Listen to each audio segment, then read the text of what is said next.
lot of reasons that we have enumerated in the past of the need for us to have our own flagship, our own carrier. Our founding fathers, they thought of this even before independence.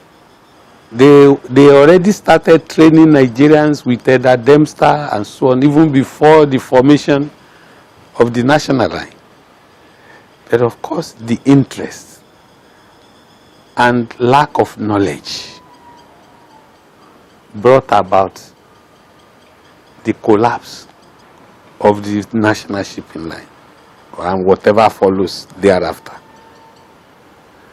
The politics of shipping development has also dampened the morale of people who had invested into shipping. The likes of Ajemirokons in the 70s, the Yaraduas, the Danjumas. Mention them. You cannot find a success story. And it's very shameful. It's shameful in the sense that we do not believe in ourselves. We do not trust ourselves. Let me give you a typical example. I met with the Minister for Transportation, and he was asking me what the advices he was getting. And I asked him, Honorable Minister, how much is the money that everybody's talking about in the last 30-something years? It's less than 20 million. You cannot even buy a new 5,000-ton tanker that they shared among like 20 people. Some took 500,000. Those that take the highest took 3 million.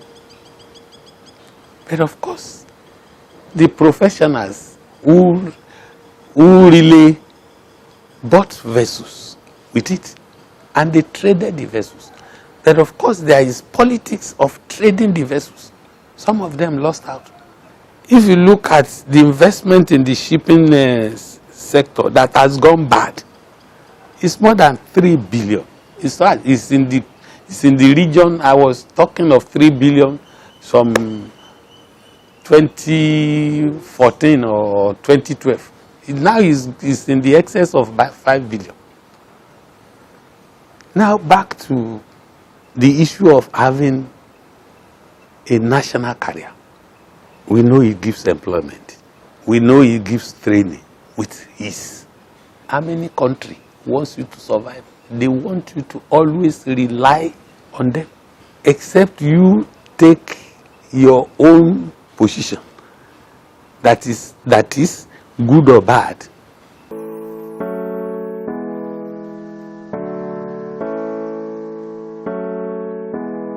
The training institute we have here prepares a graduate for basic knowledge in seamanship or whatever, and then these chaps are supposed to go on vessels. They can decide to go on foreign trade vessels or local vessels. When they go into local vessels, which means the vessels that run around our coast or within the region, they rise to maybe captain or skipper, but they call it, is it local trade? Because that is the area they have chosen. The others who choose to go on foreign will serve on foreign vessels until they become chief engineer, captains, foreign going.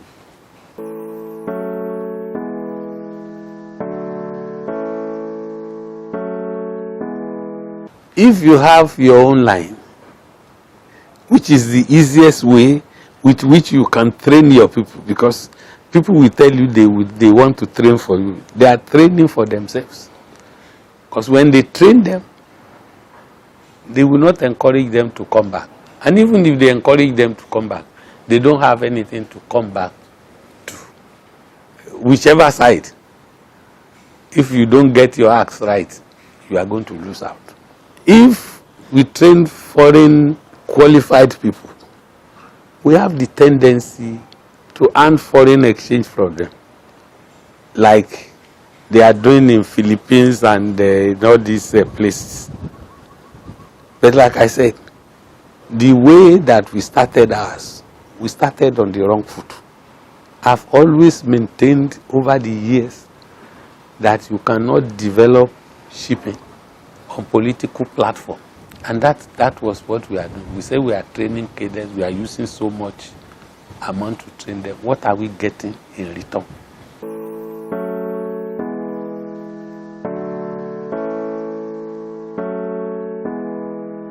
There are two ways. When you talk about Nigerians generating cargo, we generate two types of cargo. One is the dry, one is the wet. The wet is the oil. The dry is most of the things that we import. We have enough cargo. And once you have enough cargo, that is what determines whether you should have a fleet. I joined the NNPC in 1977 because the NNPC was going to have a tanker fleet. But today, that has not happened. 1977 to date. These are politics of it. All that Nigeria needs in the wet cargo trade is to change our trading policy. But of course, those that wants them to believe that it's impossible, their voices are louder than those that that knows that it's possible. I give you an example. When Kaduna refinery was going to start, originally they were going to be getting oil from Libya, but the pipeline was not ready. So we had to be importing from Curaçao. Before we go to load, they bring their own tankers. We only go to watch. They bring their own tankers. They made us pay, because I was one of the people that goes there to look at the loading. I go with the SC that the finance and accounts have already raised. That's what we said we should do. And then we will be able to deliver that oil to whoever is buying.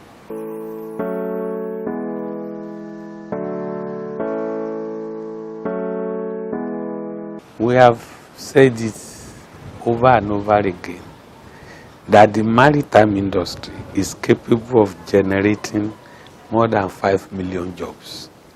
Not to old people like us, but to those that are walking the street now.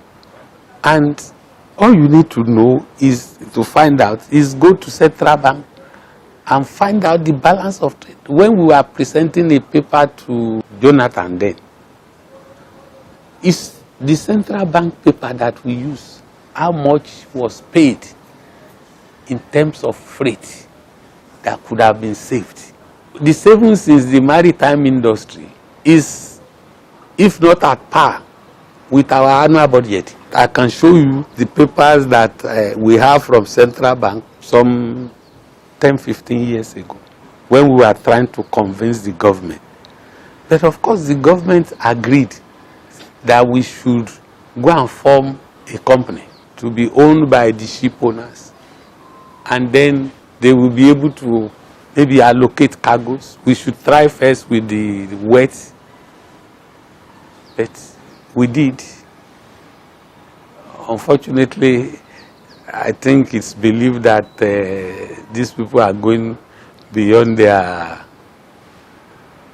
thing was shut down. There was what was called Isaac Shipping Line. The new entrants into the association also didn't like the idea that their name was not there. So everybody is just about protecting personal interests. these are the problems that we are faced with, apart from the international politics of shipping, which ensures that you are ahead like that. Unfortunately, like the Abiola says, say that if you want to scrape somebody's head, you should you should tell him. But they don't tell us when they want to scrape our head, they just scrape it.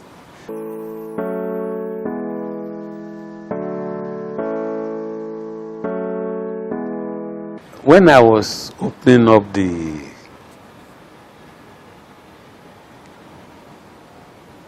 this topic, I said there has not been a success story in shipping business in Nigeria. Not myself alone. Some of us set out to make Nigeria proud, to the point that we do not even go to employ or engage foreigners, because we believe that we could do it by ourselves. We could do it all right. But the forces that we are against, people will do well over time. It's not about getting more wives or getting more houses, but there are in other climes families who have been in shipping for hundreds of years. They have specialized trade like running barges, running vessels that are not more than 5,000 tons.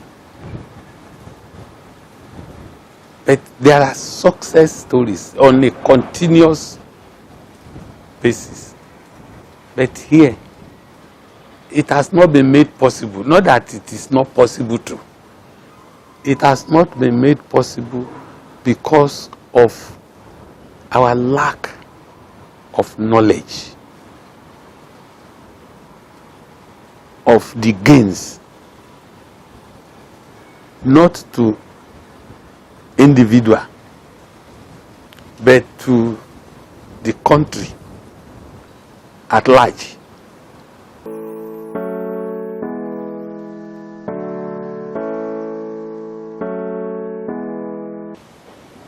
The fact is, you have two areas. Like I said, you have the local and the international. We are not talking now about the international. It's 100% taken over. The local one that we are talking about,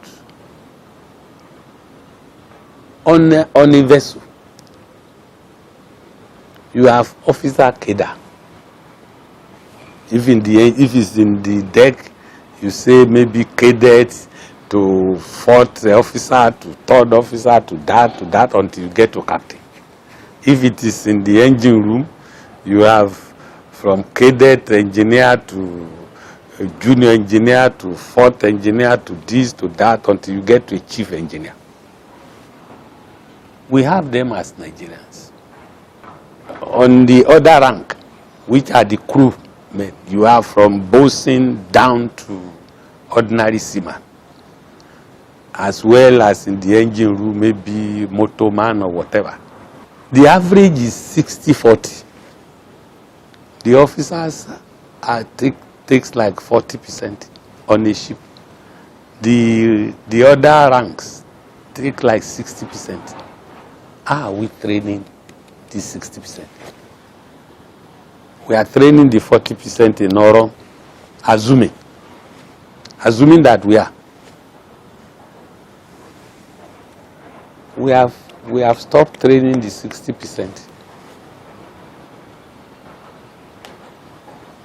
We have made effort to continue to train them, but of course the effort has not been. I don't know what they do now.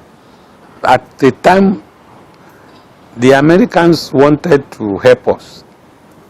to start retraining of these ratings.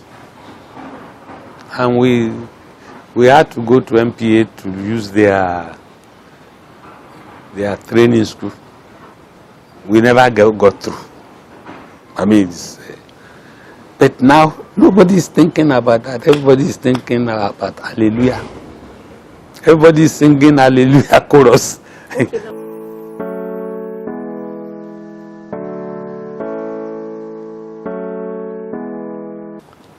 New world order and maritime industry. We have not taken our plates to the international. So whether we want to look at what is being done in Europe or in Asia or elsewhere, the fact still remains that we have not taken a stand. Until such a time when we take a stand, reliance on foreign services in the maritime industry will continue to be what it is until we take a stand. COVID-19 or no COVID-19, ships are still sailing. The only problem that ships have is crew change. And they are finding a way out of the crew change, from what I know, that they have free movement so that the world trade may not stop. But we are not part of the world trade. Are we? Except that we have ports and people bring things to us. The day, God forbid, we wrong some people and they said don't bring things to them again, we are finished. These are some of the things that we should avoid. Because we don't know, now we've seen COVID-19, we don't know what will happen again. It could happen that one day we had to maybe align with some people that does not align with America or with UK, and then we are caught in the middle. Nobody has, I mean, we are notice that nobody, we are not thinking in that direction, that we must take our shipping development seriously.